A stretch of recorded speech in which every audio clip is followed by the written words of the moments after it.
and welcome back to Beyond the Monsters. Today I have Paul Hutchinson here, and I can't even tell you what an honor this is, Paul, because we've been wanting to expose a lot of the things that are going on as far as human trafficking, child trafficking, and Paul just happens to be the executive producer of The Sound of Freedom. I'm sure most people have seen it. If they haven't, I don't know, they're under a rock or something out there because I think we've all seen it and we've all been touched by it. And I just wanted to give you just this little tiny introduction and let you go from there.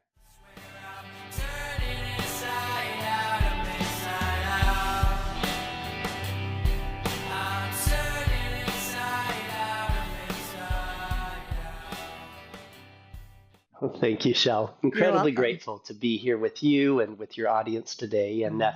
in fact, the Sound of Freedom book literally launched just this week. So two years ago, the movie became the number one independent film in the world, and Mm. literally hundreds of millions of children are safer now because of that awareness. Right. But a lot of parents are like, okay, they'll leave the movie. They'll like, okay, I want to do something. I want to go help rescue kids. Yeah, the worst thing you can do is go to Mexico and try to go undercover. You're going to get arrested. You're probably going to Right. get shot. The Right. best thing you can do is go home and hug your children and create a healthy environment there. And I give parents the tools they need to keep their kids safe, the situational awareness and reading a room and understanding the signs of a child that might be in a situation where they're being groomed, et cetera. These are all things that we as parents can be aware of Right. and can keep our kids safe. And so I'm excited to share the story of bringing that global movement to the world. I led or played a key part in over 70 undercover child rescue missions in 15 countries over a period of 10 years. And I've seen the darkest part of humanity. There's nothing that compares to the darkness of seeing an 8-year-old being Mm. sold. Right. And I've also seen the light, the beautiful light of the rehabilitation and reuniting of kids with their families. And more important than that, I clearly understand what needs to happen for humanity to break free of the toxicity that is creating things like child trafficking. So I'm excited to Right. share all of that with you and your audience Yes. today. Can't wait. So So you go ahead and you dive in, at whatever point you'd like to. I mean, I just feel blessed that you're here so we can share all this with our listeners and the people that are watching. It's something that we've really wanted to touch on, and here you are. Like, so let's go. well, some high level stuff I think everybody needs to be aware of. Mhm. Number one, um, human trafficking is the fastest growing criminal enterprise in the world. And good people don't know that it's even happening. At least they didn't before the Sound of Freedom. And, Right. and children in that kind of abuse, that trafficking being sold, there's over 10 million of them today.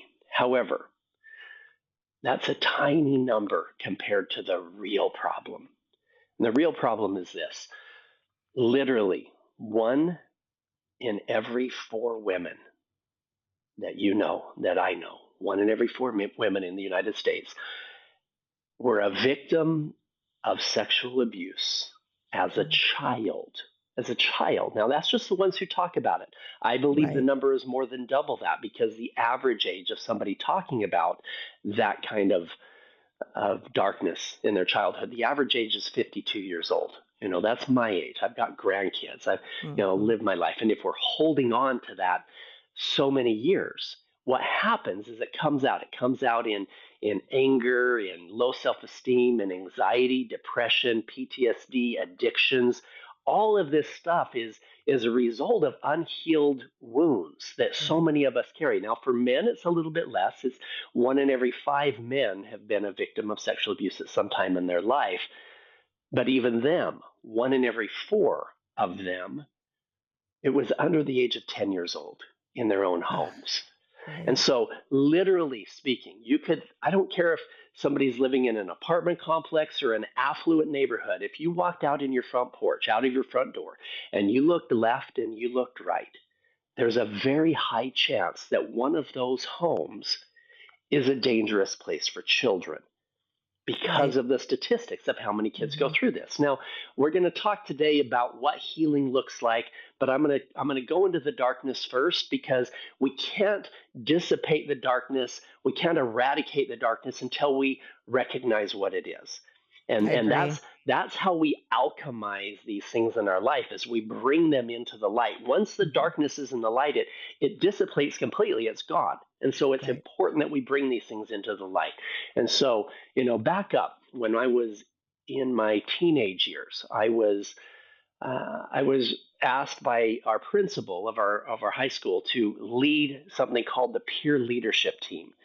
And kids, if they go to a teacher with abuse situations at home or whatever, legally that teacher has to go to authority, et cetera. And so many kids, they don't feel comfortable Right. even talking to a teacher. So I was trained at a young age to be a peer counselor. And in that training, and then as a counselor, I realized the magnitude of this problem, of how many kids were dealing with anxiety, depression, PTSD, addictions because of that unhealed trauma. And Sure. sadly, moving forward, I realized that over 70% of incarcerated felons speak about their challenges as a child, abuse as a child. Now, God bless everybody who's listening to us today who dealt with that kind of pain and became protectors. Most of my operators, when we led these undercover missions, most of my operators were abused as children. And the majority of people who go through that grow up to be protectors. There's no Right. way that that trauma is ever going to be passed on.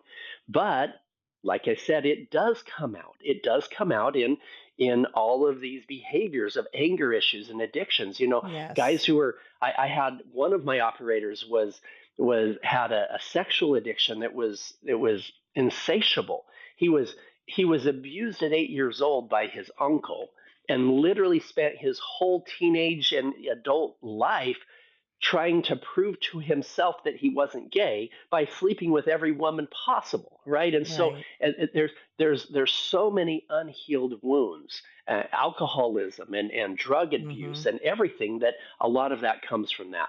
Now, if not giving the love, the help, the healing that they need, 1/3 of those who were abused as children become contact offenders, meaning either Yes. verbally, physically, or in some cases, sexually abusing somebody Mhm. else. And so I found myself in all of these missions. I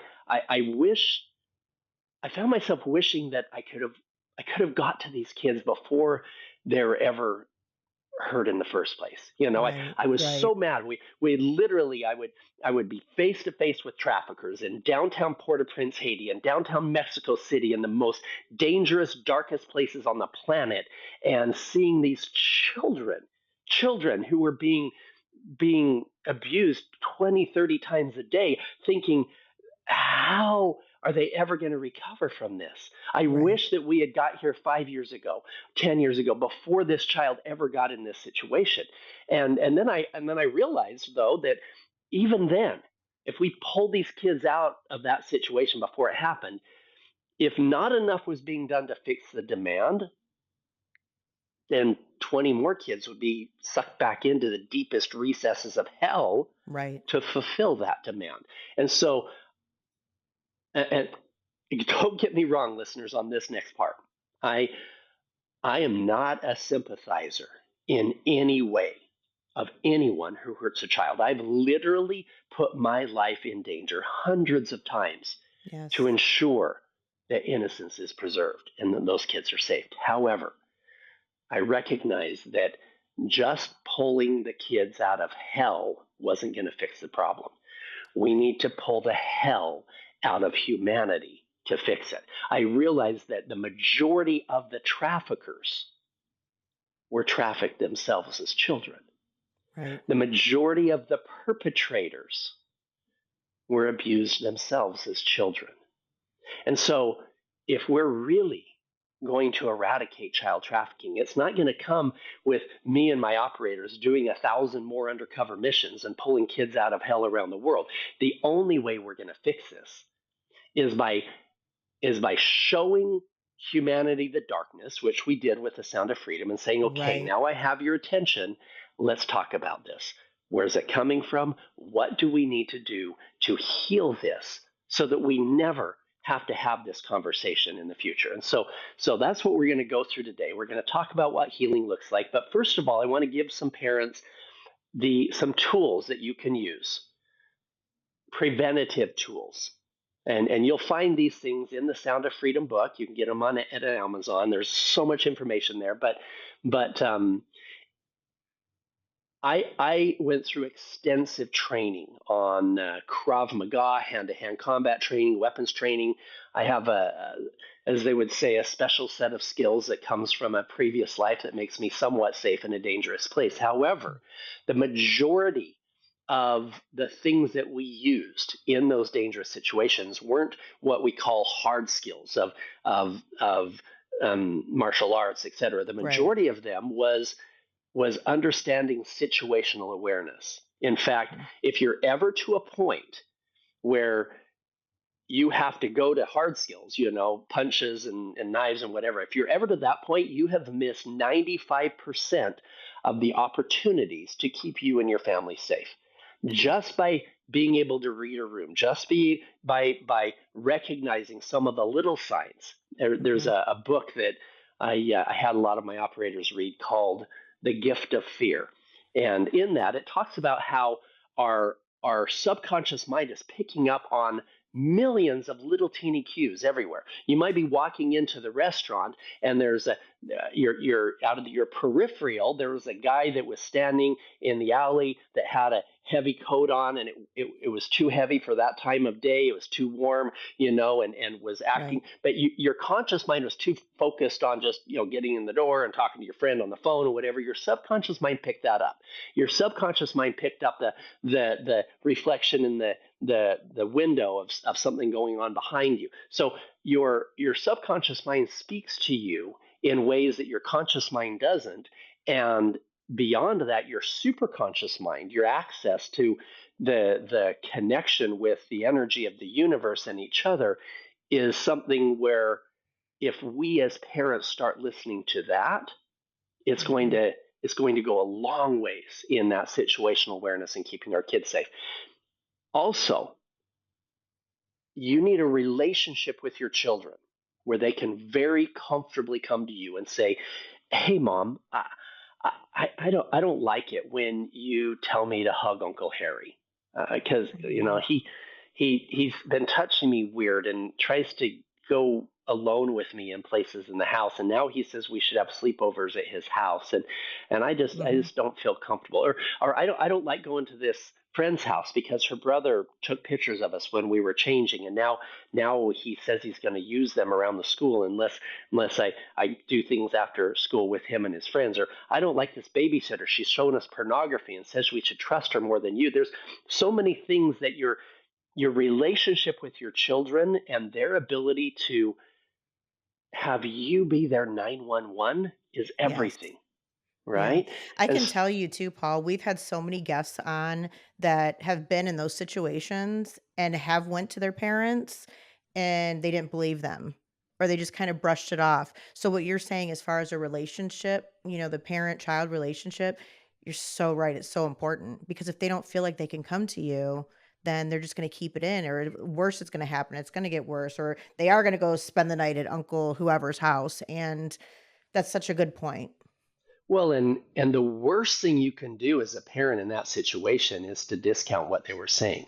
Mhm. That causes as much or more trauma than the trauma itself. The person they love and trust saying, brushing it off or don't tell anybody because it might hurt the family's reputation. No, if your Right. child comes to you with something like that, there's a very, very, very high chance that Yeah. it really did happen. Children don't lie about stuff like that, not very I often agree. at all. And so, Right. yes, it's so important to understand that. And I've had I've had missions where I had one in Dominican Republic where the trafficker was an escaped convict from the US, and he had been selling kids for over a decade there. He had connected us with some other traffickers that were there, but the one that left a dark impression in my heart, in my soul, was when he connected me with a mother who was selling her own kids. And most of us as mothers and fathers are would give our lives for our kids. Right. Sadly, if addiction is involved, if their own trauma of their childhood, I mean, there's a million different things there. Um, this mother was not just renting her kids out; she was selling them to me for $10,000 each. And Oh my he god. put me on the phone with her, and she said, "I need you to make me a promise." Now she thought that we were taking the kids to Miami to be in a underage strip club, brothel thing there, and she said, "I need you to make me a promise." And I'm thinking, okay, this is interesting. This mother wants me to say, hey, make sure they're well fed and taken care of. She said, I said, what promise do you need? She said, when you're done with them, if you're ever done with them, I need you to be done with them. Ugh. She said, I don't want this ever to come back on me. I don't want them ever to try to find me. If you're ever done prostituting they were 9 and 11. Oh god. So I found myself seeing the darkest part of what happens when people allow their addictions. Um, she was really addicted to some really nasty drugs, and their greed, Mhm. their arrogance. I found myself in my very first rescue mission. I thought that traffickers would have earrings in their noses and tattoos down their necks. The first trafficker I met, if you guys have seen the movie Sound of Freedom, I'm my character is Pablo. Pablo is the wealthy business owner that halfway through Jim Caviezel's like, if I can convince Pablo, we can make this happen. And that was me in real life. A Homeland Security agent in Colombia, had found these children and needed somebody to help finance the mission and needed somebody to play the role of the wealthy buyer because this trafficker had a piece of property he wanted to develop into a child brothel resort type of a thing. And so that was me in real Wow. life. I end up going down and being face to face with these traffickers. And that was my first undercover mission. And the common Wow. thread with the traffickers, I thought that it would be, tattoos or dreadlocks or whatever. The common Sure. thread I realized was arrogance, greed, and lust. Mhm. And the first trafficker I met was a businessman. He was, clean shaven. He was, well spoken. The second I met was a beautiful woman. She ran a modeling agency, just like what you saw in the movie. Right. And she was pulling kids in from poor areas and duping their parents into thinking they were going to be a model. And this stuff was real. We took 8 different rescue missions and put them all together into that one storyline. But the moment that changed my life was I'm sitting on a chair, just like you and I are right now. The traffickers had brought 54 children to the island, and one of them brought out 4 virgins. He called them 0 kilometer miles, Oh, geez. talking about them like they're commodities, like they're a Right. car. And this one child, this 11-year-old, standing in front of me, she wasn't much taller than I was as I was sitting down, and she was standing up. And she had red hair. It was long braids halfway down her back. She had a kitty cat painted on her shirt, had a little cat face on it. And she had been crying. Her makeup, they had put makeup on this little 11-year-old, and her makeup was all smeared. And all I could see was fear. in her eyes. And I made a commitment at that moment to myself, to God, to that child, that I would dedicate my life to eradicating that evil from the face of the earth. And that began my transformation, That's when it and started. that's when it started. It was a bunch of missions later. It was 2.5, 3 years later that I had done a bunch of missions, but I was doing a lot of good, but I was still broken myself. And Okay. I recognized that I was filled with arrogance and greed and lust. I wasn't doing anything illegal. I was helping the children. But I was having parties at my house every other weekend with half dressed girls and NBA players. I was on my Mhm. second marriage headed for a divorce. I was thinking that happiness was going to come from one more party, one more girl, Mhm. one more. And I was super empty inside. And this is where my major transformation happened. We were blowing through our undercover operators. I had Green Berets with 300 missions in Afghanistan and Iraq and the Middle East, and they already had PTSD. And one undercover mission with me, and seeing a menu with children's faces on it and the amount of money that each performance of those kids would cost. And it would just wreck these Navy SEALs, Green Berets. They were having a hard time. And I had two operators. One, Jimmy Rex, he had done 13 missions with me, and one, Andrew McCubbins. Andrew had done 22 missions with me. They called me up on the phone together and they said, Paul, do you trust us? And I said, yeah, I trust you with my life, literally. On these missions, I'm in charge of talking. You're in charge of making sure I don't die.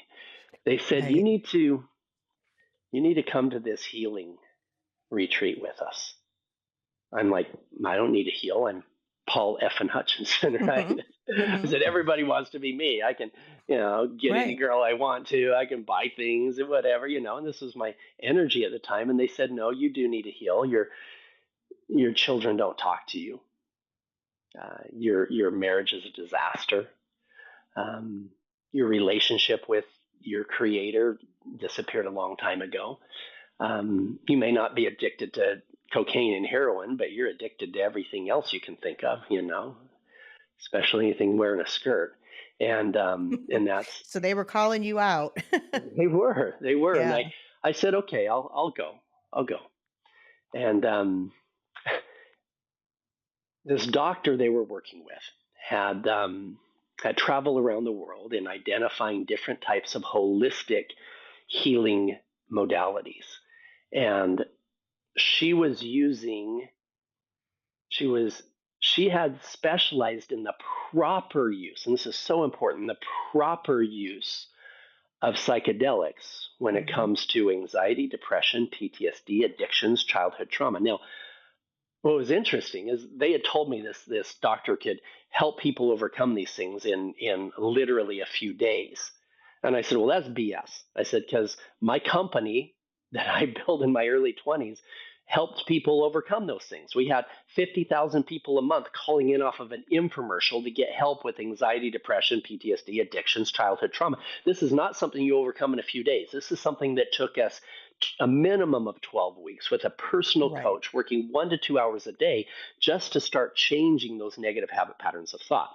Now, from a scientific standpoint, let me teach what worked here, because let me tell you my experience first.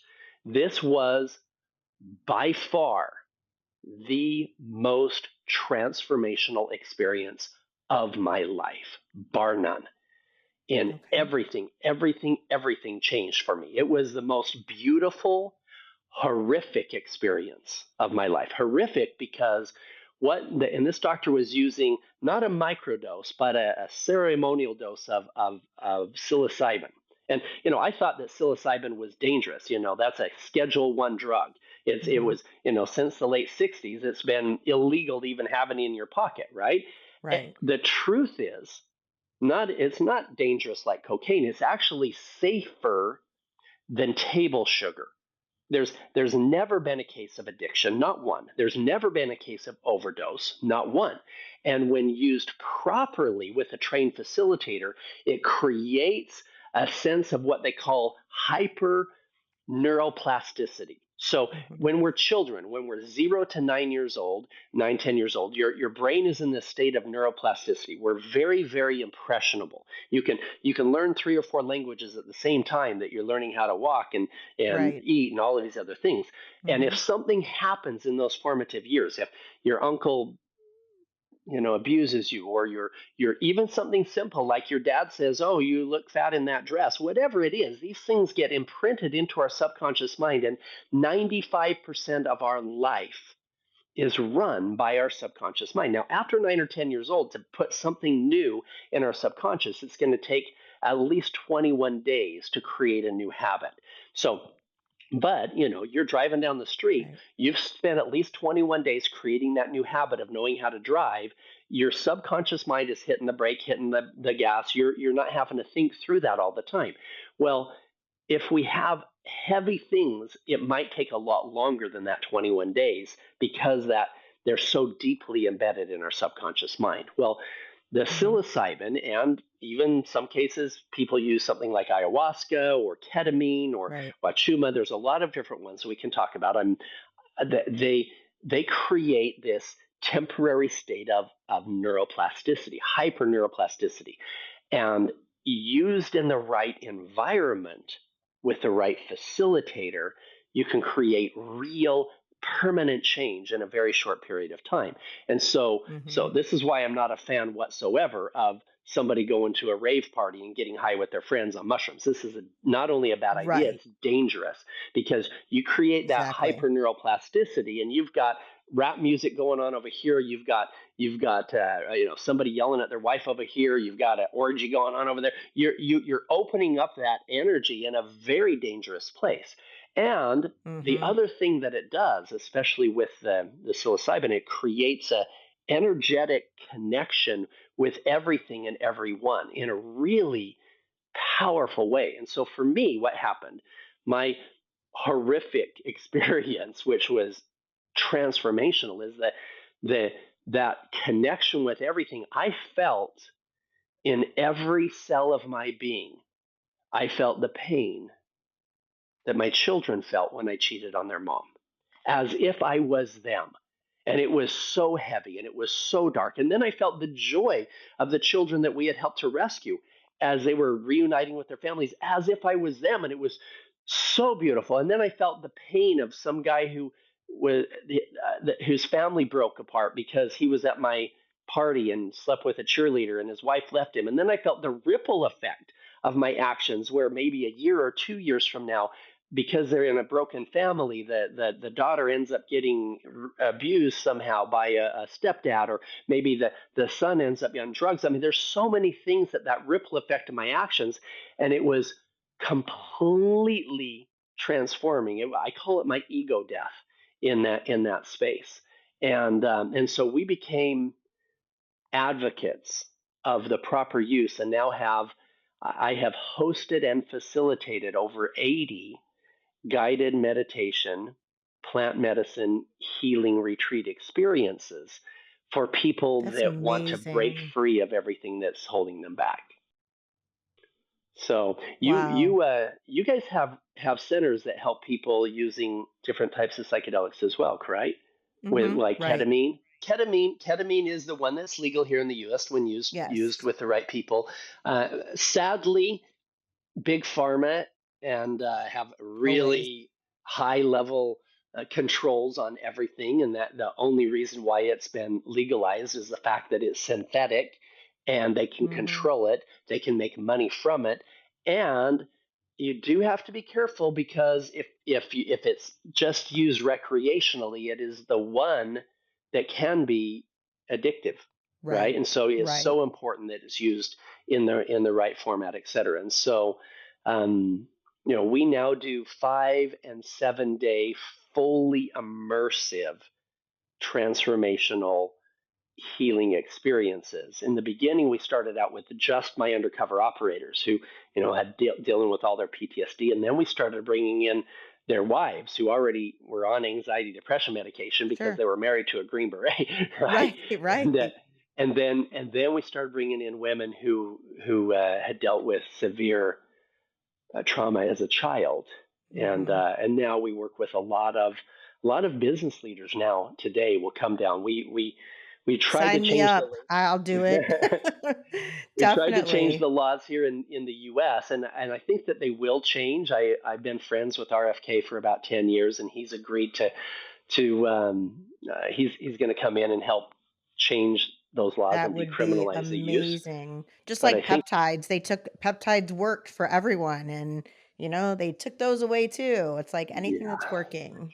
Yeah, well, it's Yeah, because they want to keep us sick, right, they want to keep us right. controlled, and we have to recognize where those controls are coming from.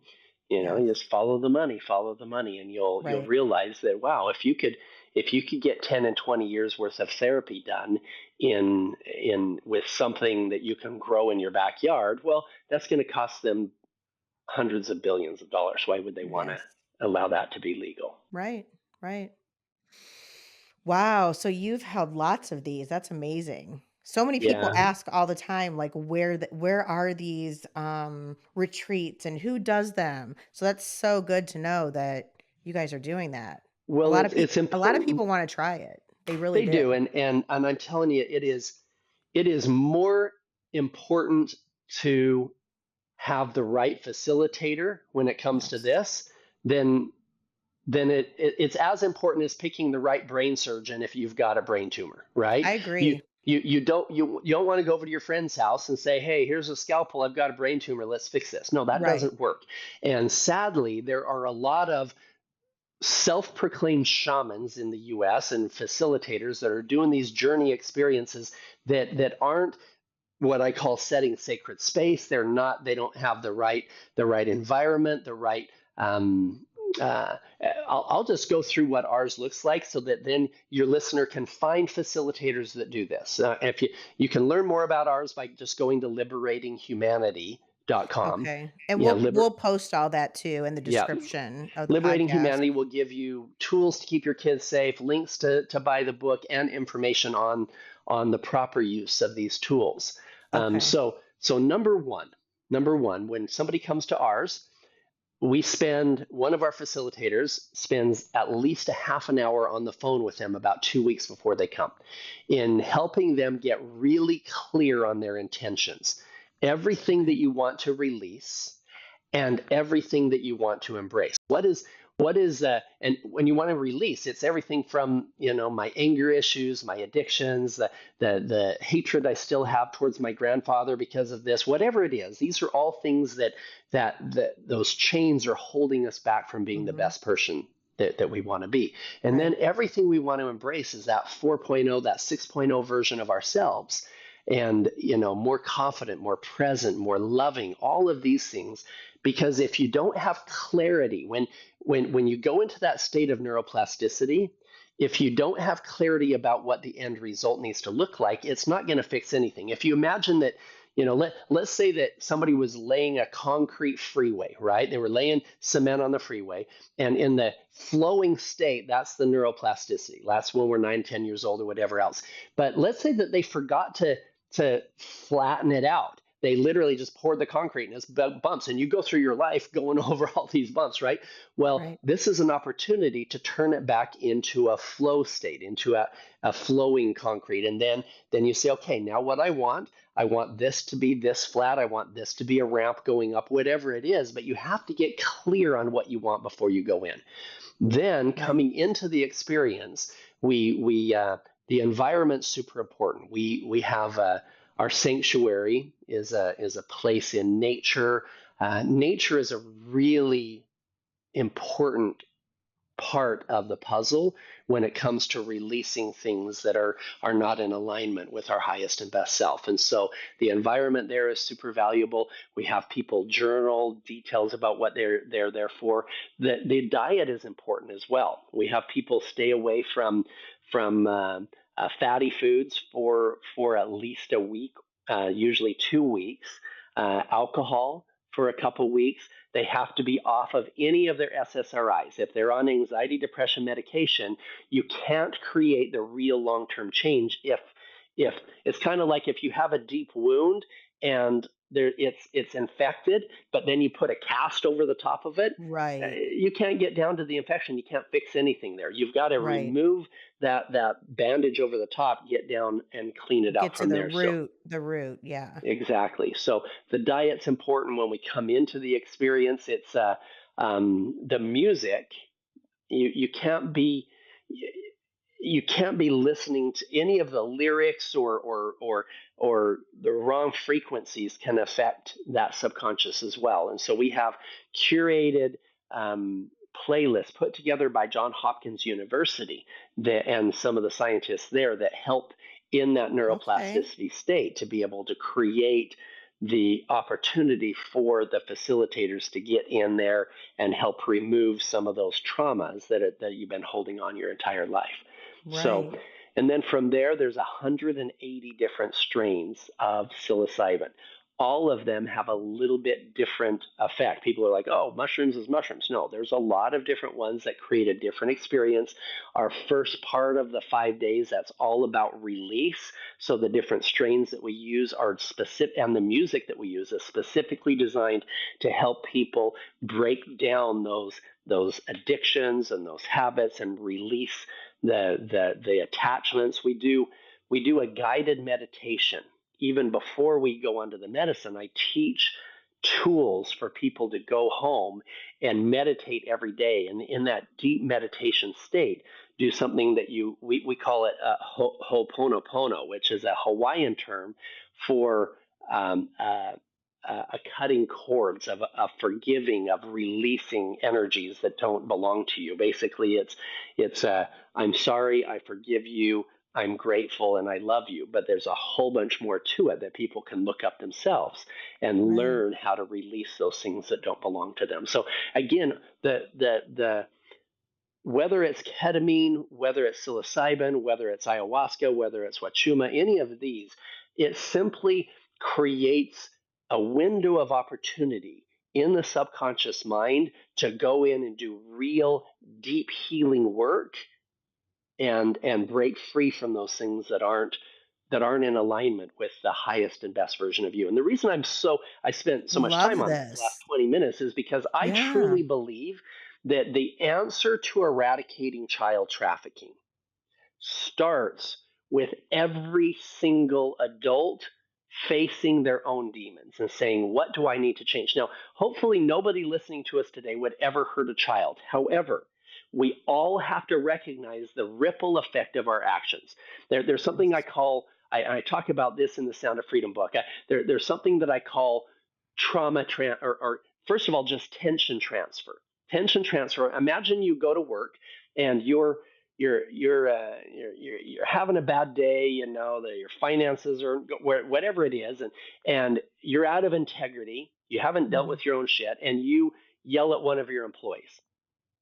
That employee goes home and he yells at his wife, and his wife yells at the son, and he comes home from school and the son kicks the dog, right? So Yeah, just a literally big ripple effect. it is that Yes. the dog being kicked really came from you not being in integrity that day, right? Right. Now let's pretend like that what you didn't know is that guy at work that we yelled at, let's say that he was abused as a child and he never dealt with that abuse issue, and he held it inside, and a whole bunch of bad things happened to him, and he made a whole bunch of bad decisions throughout his life that led him down a dark road. Let's say he was addicted to pornography, and that addiction led to some harder and harder addictions, maybe, you know, um, more abuse videos on his addiction. And then maybe his addiction led him to something younger, a little bit younger. Pretty soon, he was fantasizing about something he wouldn't have even thought was attractive 5 years ago because of his unhealed trauma.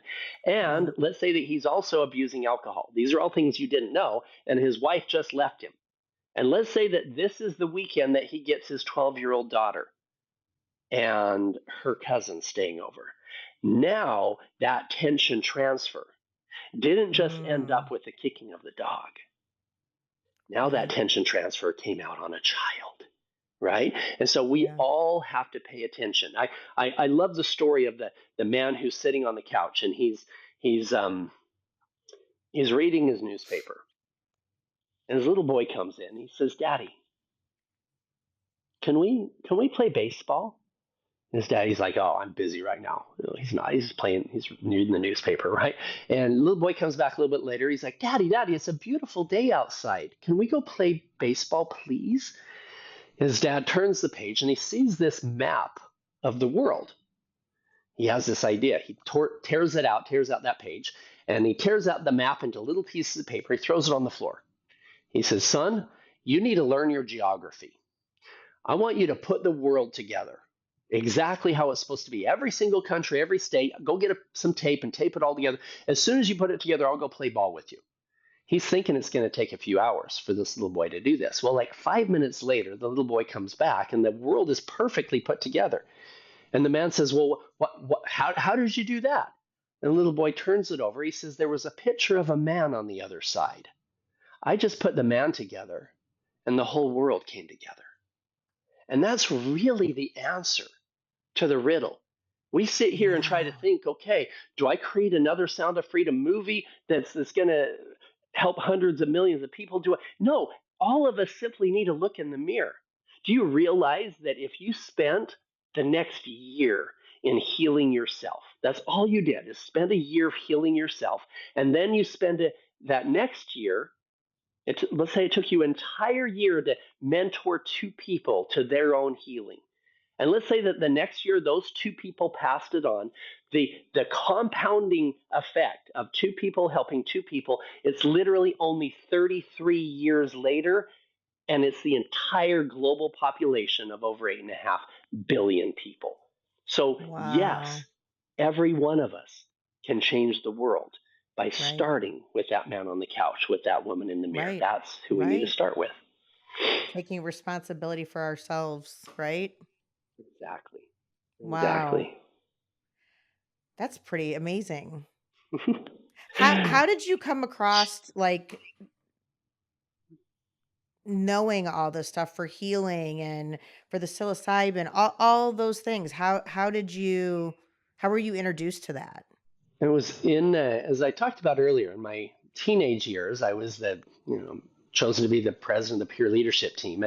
At 21 years old, I started a company. It was called Midwest Center Marketing. We did all the marketing for a lady by the name of Lucinda Bassett. She had the Attacking Anxiety and Depression program, and built that up to almost $70 million in sales.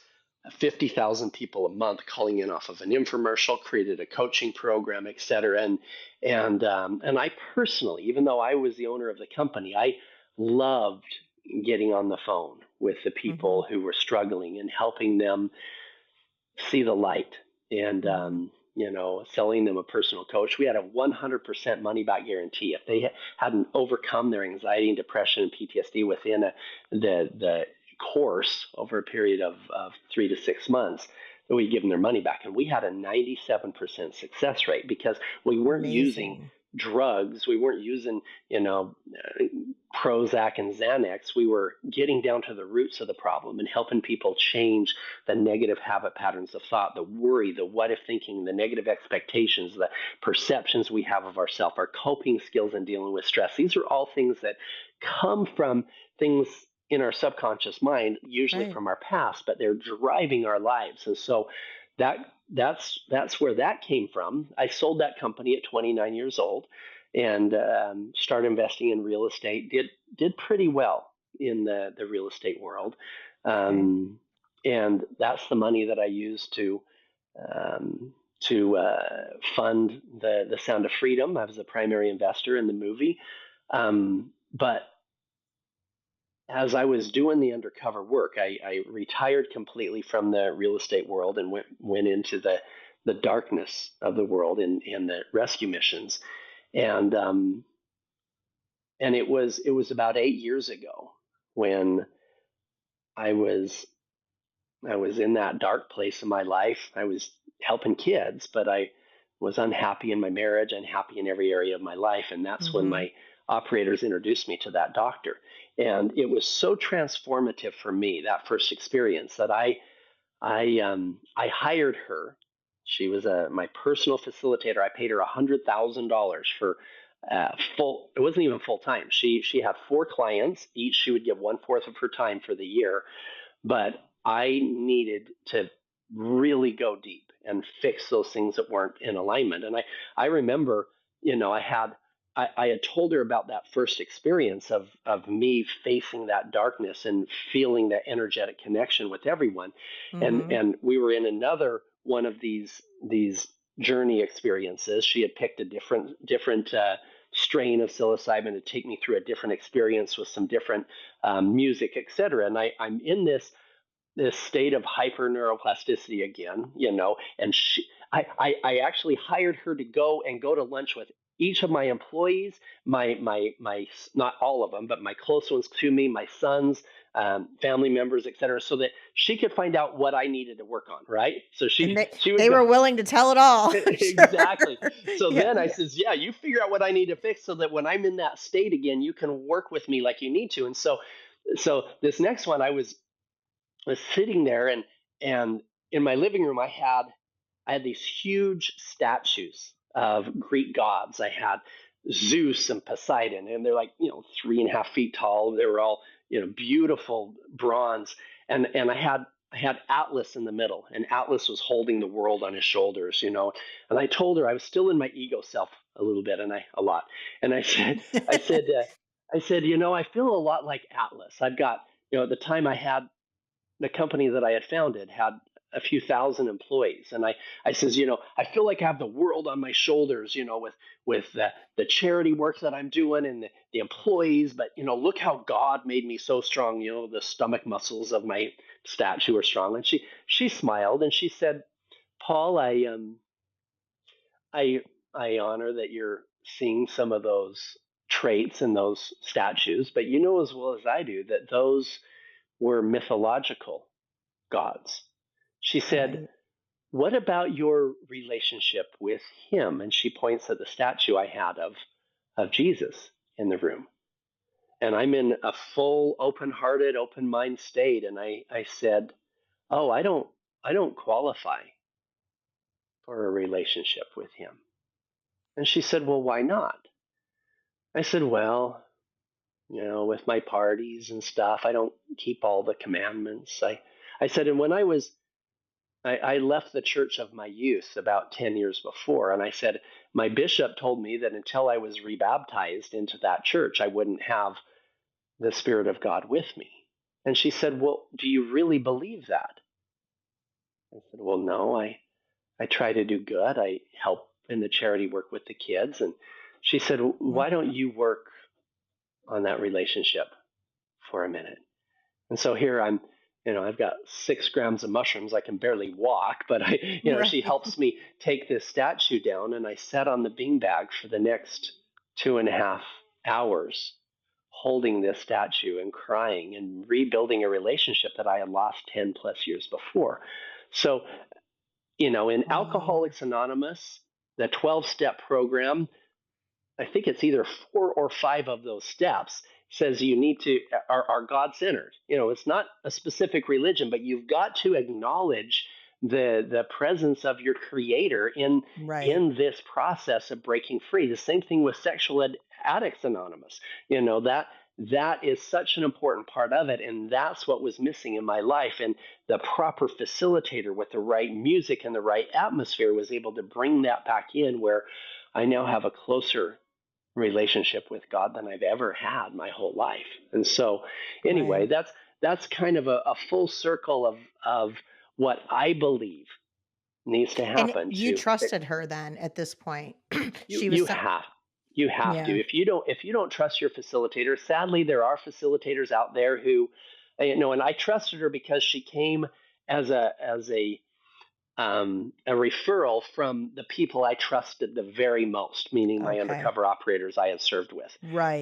They were the ones that brought her in, and we had a lot of conversations before. But in that that hyper neuroplasticity state of being very impressionable, if your facilitator is not in integrity, some negative things can happen. It's so important to Yeah. have that. I've heard a lot of people tell stories, about their shaman and this and that, and it was just them, and they did all these things. And me, I'm a survivor of a whole lot of things, and I always wanted to do it, but that's been my biggest fear. Oh, Yeah. I don't even know that person. How do Yeah. I trust them? But like you said, she Well, came through others that you trusted. and, So and now we have, with our events, we have a 1-to-2 ratio. So we have 20 participants and 10 facilitators fully trained. okay, And in each situation, we had one recently where this woman was dealing with some sexual trauma from her childhood, and in the process, some sexual energy was coming out. And we have a rule: if that's the case, there's always two facilitators with them. And it's in that case, because her addiction was sex with men, we had two right. female facilitators with her to help her through that, right? Okay, I removed right, myself as a facilitator because I didn't want to have that energy be there. And so again, when you have 10 facilitators that can help people work through what they need to, then you can bring in the right person for the right job at the right time as we're helping right. people through their process. Okay, love it. That's amazing. So Wow. S I'm trying to look at the time here because I know your time is very limited. yeah, we're about Um, an hour, so we probably have about 5-10 minutes left that we can answer okay. any questions that you have, and anything that you think that the audience might want to know. So for me, and I bet, there are quite a few people that would wanna know,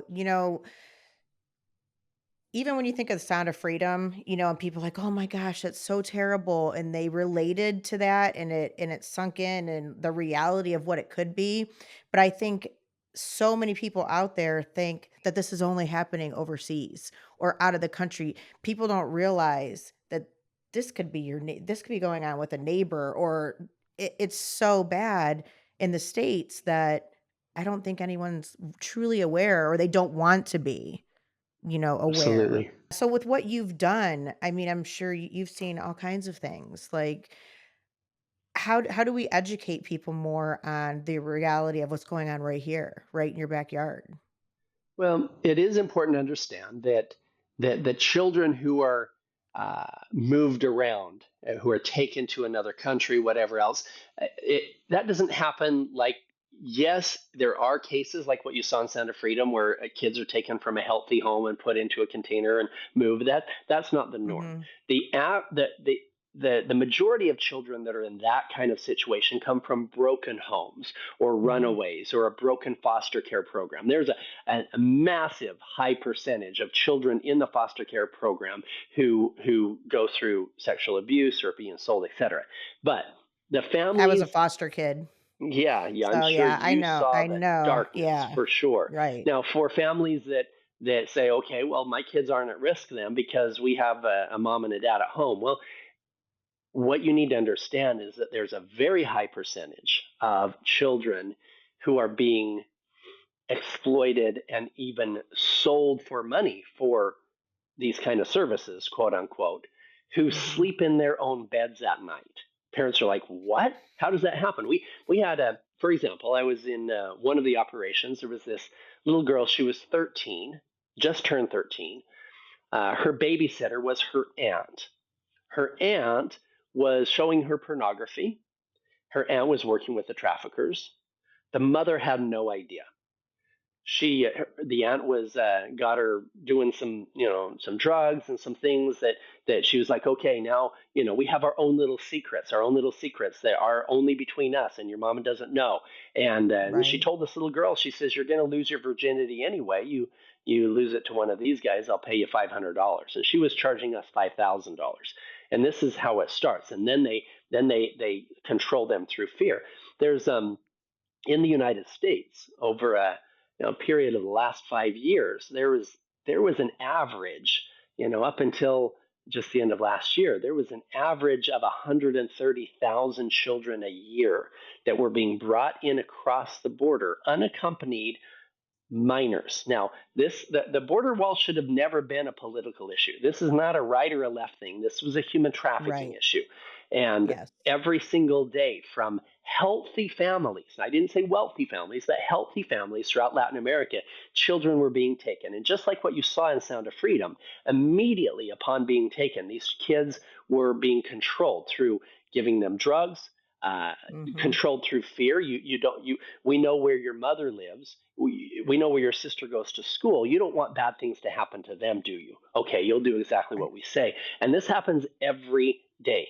That Mm. there was a little girl who was in New York who she was taken from Mexico City at 12 years old. She was sold 20 plus times a day until she was Ugh. 17 years old when she escaped. And then they beat her up, brought her back into it.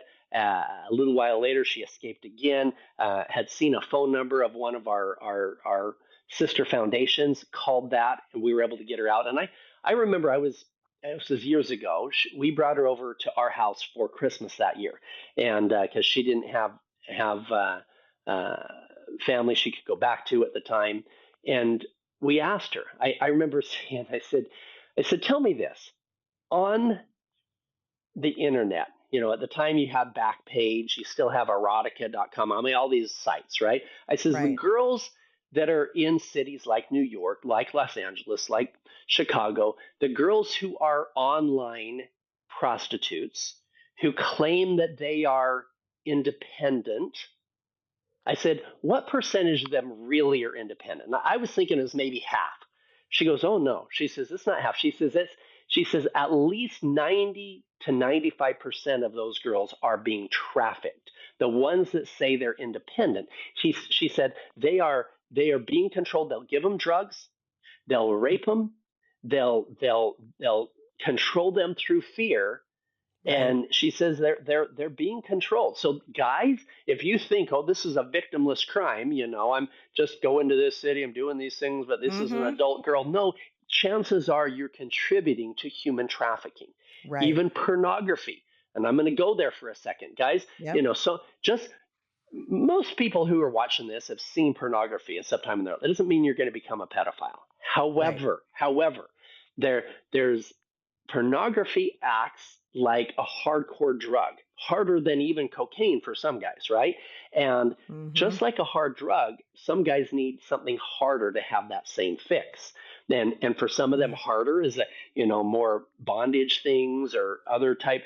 For some of them, harder is a little bit younger, etc. And that's what leads them down this road. And people are like, oh well, yeah, I'm not addicted. Oh yeah, give it up for a year and tell me you're not addicted, dude. Right?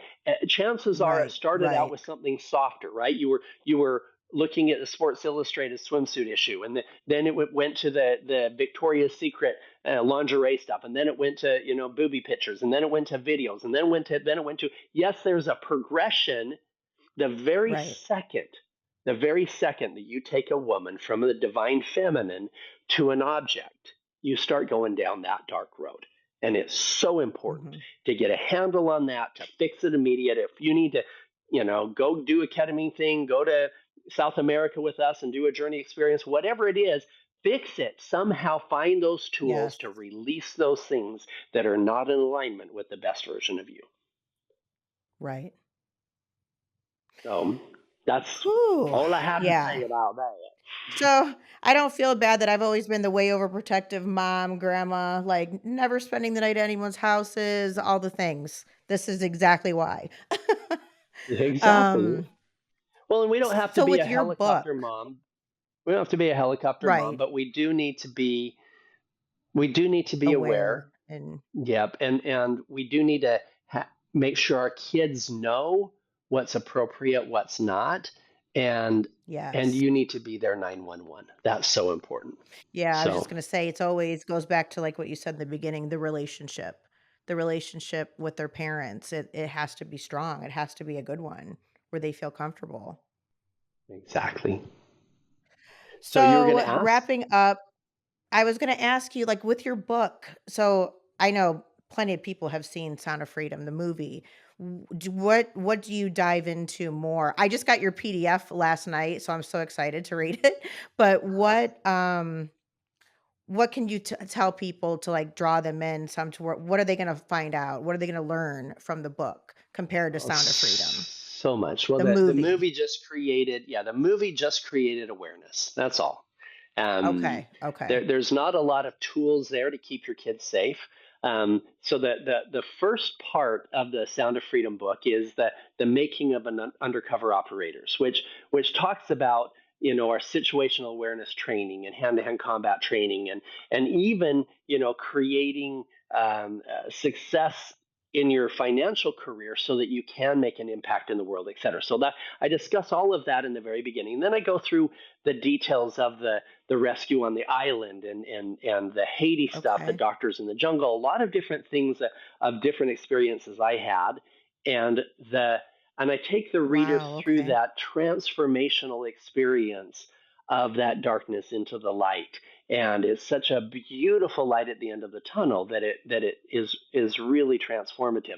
Then the whole last section, the last I think 4 or 5 chapters, is all about liberating humanity. What does that look like? How do we heal from this? What does generational Okay. trauma look like, and how do we stop that before it hits that next generation? How do we identify those Right. signs in our kids so that we can give them the help that they need before it ever turns into something worse? So Right. that's really all the solution stuff is all the last 5 or 6 chapters of the book. So Oh my excited to gosh, I share love that with it. the I can't world. wait.